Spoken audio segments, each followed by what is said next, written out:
Bom, vamos seguir falando então sobre a estabilização da dívida, sobre essas perspectivas e projeções, inclusive lembrando essa projeção da Fazenda com a nossa analista de economia, Lucinda Pinto. Muito boa tarde para você. Boa tarde, Muriel. Boa tarde a todos. Lucinda, eu quero te ouvir sobre esse cenário que a gente está acompanhando, Fazenda fazendo modificações agora, ajustando também o PIB do ano passado, de 2025, e fazendo ajuste agora do PIB para esse ano, um pouquinho menor do que a projeção, e para o ano passado agora fazendo o movimento contrário. Queria te ouvir se, na sua avaliação, esse movimento, ainda que discreto, chama atenção.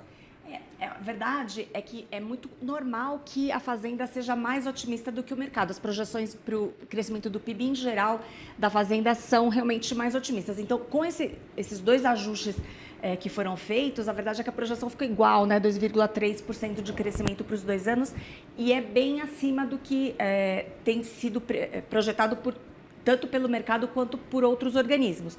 Na Focus, por exemplo, a projeção de crescimento para esse ano está em 1,8%, bem inferior.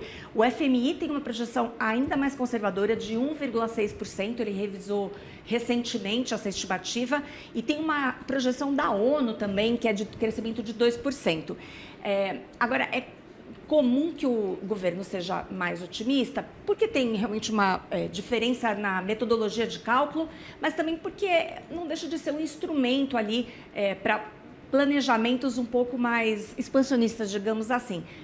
É a partir dessa projeção de crescimento que o governo faz as suas projeções de receita, por exemplo. Então, ter um PIB um pouco mais infladinho é uma prática comum e o mercado não chega a se assustar com isso, mas a verdade é que, de fato, tem aqui uma diferença grande com todo o cenário de corte de juros, está bastante distante do que o mercado está projetando. Mas é interessante lembrar também que a gente teve alterações importantes com o mercado também errando a previsão do PIB alguns anos anteriores, inclusive porque a gente teve algumas surpresas, por exemplo, de agro, que teve também algum boom eventualmente, que ajudou bastante na movimentação do PIB e aí, consequentemente, dando razão para o governo em alguns momentos. É verdade.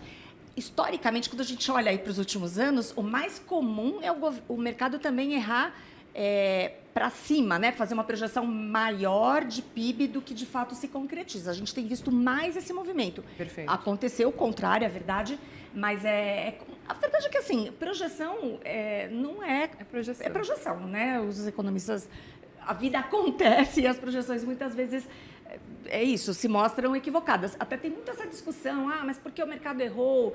Porque as coisas eventualmente mudaram, porque alguns fatores deixam de ser considerados em alguns momentos. Mas o fato é que hoje, nos cenários, tanto do FMI quanto do mercado, né, essa mediana aí de 1,8%, o que se contempla é que, embora haja uma perspectiva de taxa de juros em queda, a gente ainda vai colher aí, ao longo dos próximos meses, o efeito desse aperto monetário que foi muito expressivo, e ele não está percebido ainda no mercado de trabalho.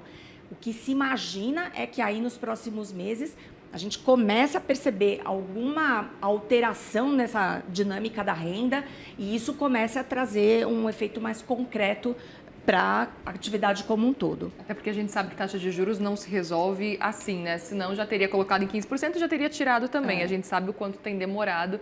Alguns setores específicos sentindo mais, por exemplo, o mercado de trabalho, como a gente tem mostrado. É verdade. E queria também já aproveitar e te perguntar como é que a gente tem acompanhado e qual a expectativa para o PIB desse ano, pelo que você tem conversado com as pessoas, olhando para esse caminho, quais setores podem se destacar, como é que você tem conversado com o pessoal para ficar atento para esse ano agora de 2026, especificamente, agora não só olhando o ano passado. O setor de serviços parece ser meio um carro-chefe para esse ano. Agora, tem um aspecto, Muriel, que você mencionou, elementos que aparecem e alteram o cenário. A gente talvez tenha uma chance de ter um erro aqui, um pouco pela dificuldade de mensurar o impacto das medidas de estímulo que o próprio governo está injetando. Tem medidas novas, inclusive, teve aí o Vale Gás, e tem algumas outras coisas que podem aparecer, pequenas... Eu não vou falar penduricalhos, porque essa palavra está na moda agora. Está na moda, mas tem algumas outras injeções aí de renda, né, que o governo está fazendo de alguma forma.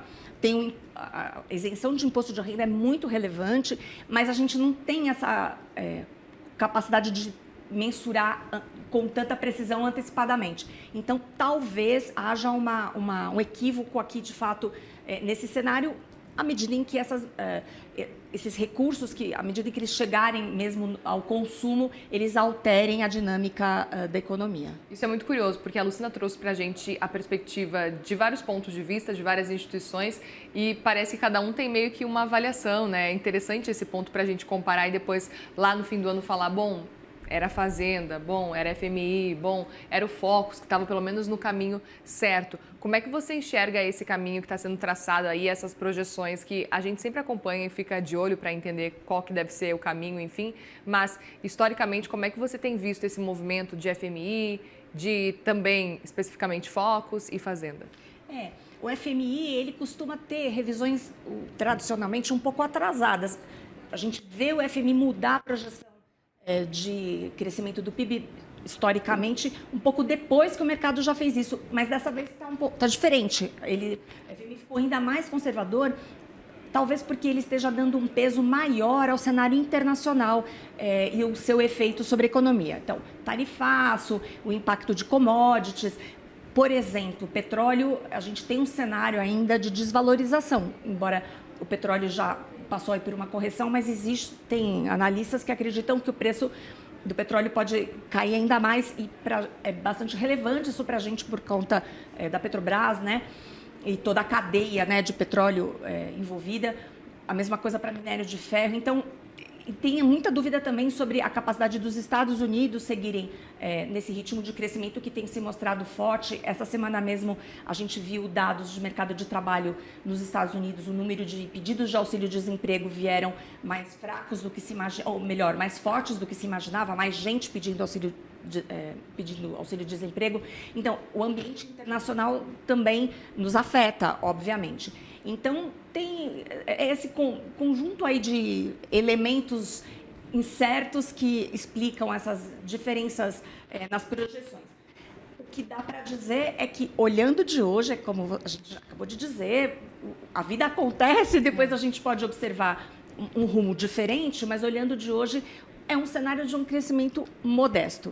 Então, ninguém aqui está falando, não estamos divergindo em grandes números muito diferentes, enfim, não há caminhos tão diversos aqui apontados. Será um crescimento modesto a despeito aí do cenário de corte de juros. Muito bem, Lucinda Pinto, sempre muito bom te ouvir. Obrigada. Obrigada, Muriel.